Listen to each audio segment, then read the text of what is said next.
Dragon Riders are broken! The rocket balloons are crazy! They're too strong! The game will never recover! I made these predictions before the update dropped, and the update has now dropped, and it's kinda looking that way.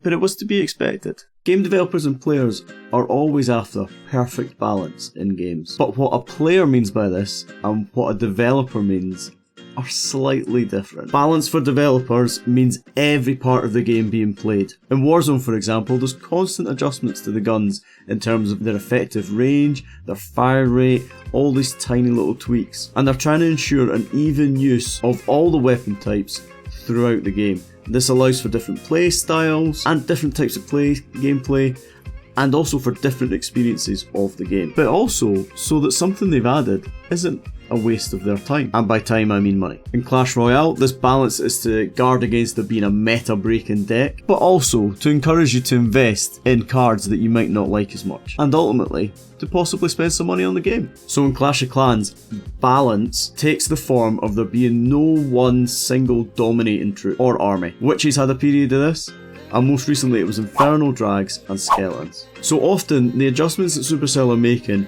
are to nerf or buff an over or underused troop. Super Wizards received a nerf fairly soon after they had been introduced. Bats were broken until they had reduced damages on storages. And on the other hand, Lightning, beyond Town Hall 8, was pretty rarely used, but an adjustment to the mechanics, the spell space size, and the damage, they are now a viable part of many strategies. And they were at first a little bit broken as well. Similarly,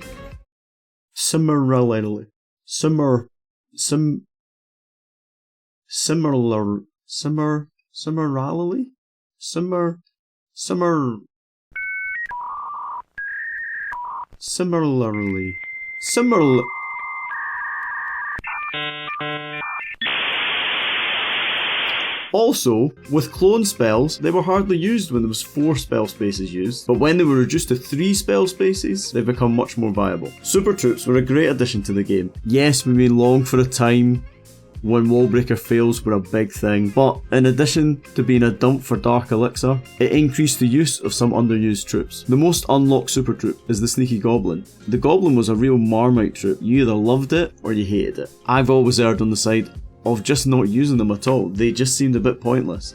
Yes, I know that Goblin Knife is a viable strategy, but it's never really been my cup of tea. It's always been the last troop in my lab to be upgraded, because I just didn't use it. But now the Sneaky Goblin is crazy strong for farming, and it has an effective role to play in war by targeting the town hall, or by making effective funnels. So actually, just before the summer update of 2021, the game was actually pretty well balanced. In fact, at the end of Town Hall 13, it was also pretty well balanced, from a developer's point of view. There's no single dominant strategy, and nearly every troop has a function. Valks probably being the most underused, but we see them coming out of CCs, and also being used occasionally to help with a funnel. Okay, so pretty straightforward, yeah? So why does Supercell seem to break their own game whenever a new troop's introduced? Do they not test their own game? Maybe. Are they not any good at their own game? Maybe. Are they stupid?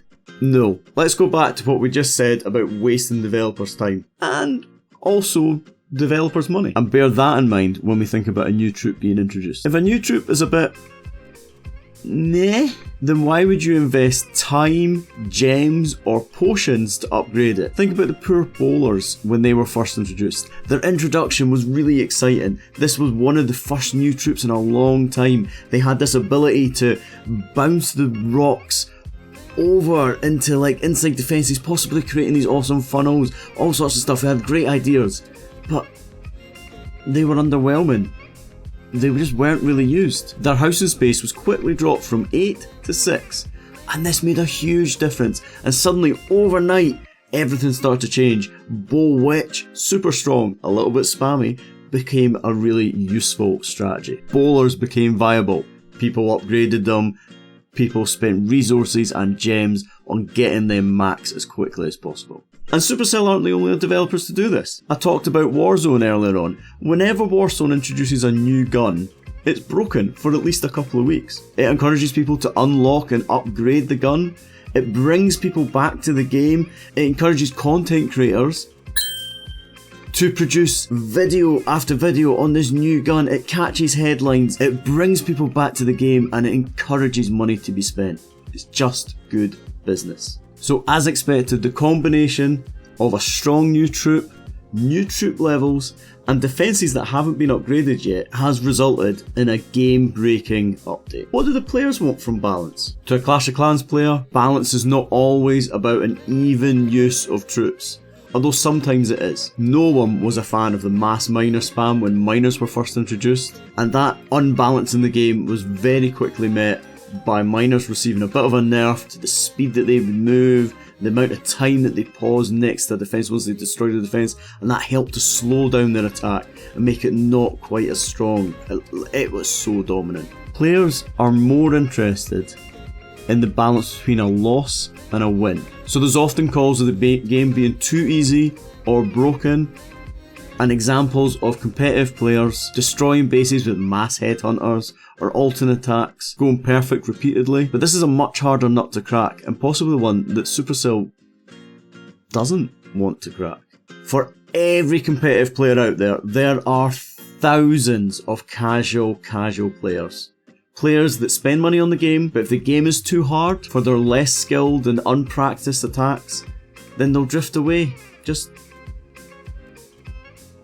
drift away and stop playing. In fact, during lockdown, Clash of Clans saw a surge in people picking up the game again. They were sitting in their houses bored, and it was something that they could return to. But as the world started to open up again, people have started to drift away. But you know what?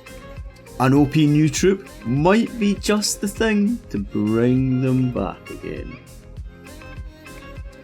Base building has a huge part to play in this as well. Bad base building or using old bases will make the game seem less balanced. And in fact, base builders would prefer if there was only one or two viable strategies at any one time. It's really hard to build against every strategy. And so this has resulted in base building changing, and in fact it's not about defending every strategy now, it's to build the base in such a way that encourages a certain attack, to bait an attack, and then to defend against that strategy. And this job has been made much harder by streamers and search tools like Burnt Base. But the competitive scene, although small, is important. The summer update dropped a few days ago, and it does appear that Dragon Riders are particularly strong, and the new level, the level 5 E-Drags, are also very strong. These are the two strongest early finds that we've seen. And next weekend, we've got the pre-qualifiers for the Worlds. And I predict we'll see a lot of these two troops being used, particularly E-Drags, because a lot of people are comfortable with them already. And so there has been an element of pay to win rearing its head this weekend. Players willing to max offense and max their defenses will be in a much better position than people who choose not to or cannot afford to max out. I'd be very surprised if we were to see any non-max bases in the second weekend of qualifiers. And those players will have spent cash to get their bases to that point. Is that fair? Probably not. And it really does sting coming so close to the Town Hall 14 update, which was huge, dropping in April. But money makes the world go round, and encouraging players to max their bases or even just spend a little bit just to gain that slight advantage is what allows Supercell to invest in their game further. Hello everyone, thank you very much for watching if you've made it all the way to this point in the video. If you liked that video, please let me know. I know I've missed stuff in this, I know I've not covered everything, but I really wanted to talk about the balance in the game, try and give you an understanding of why there's sometimes not balance in the game, sometimes it's intentional, sometimes it's not. I wanted to talk about that. If you like this video, please leave a like, please subscribe to the channel. We're aiming for 1,000 subscribers, we're so close, and it would be so appreciated if you did. But most importantly, just leave a comment, let me know what you thought of the video. Do you agree? Do you disagree? Is it right? Let me know. Thanks very much for watching. See you next time. Cheers.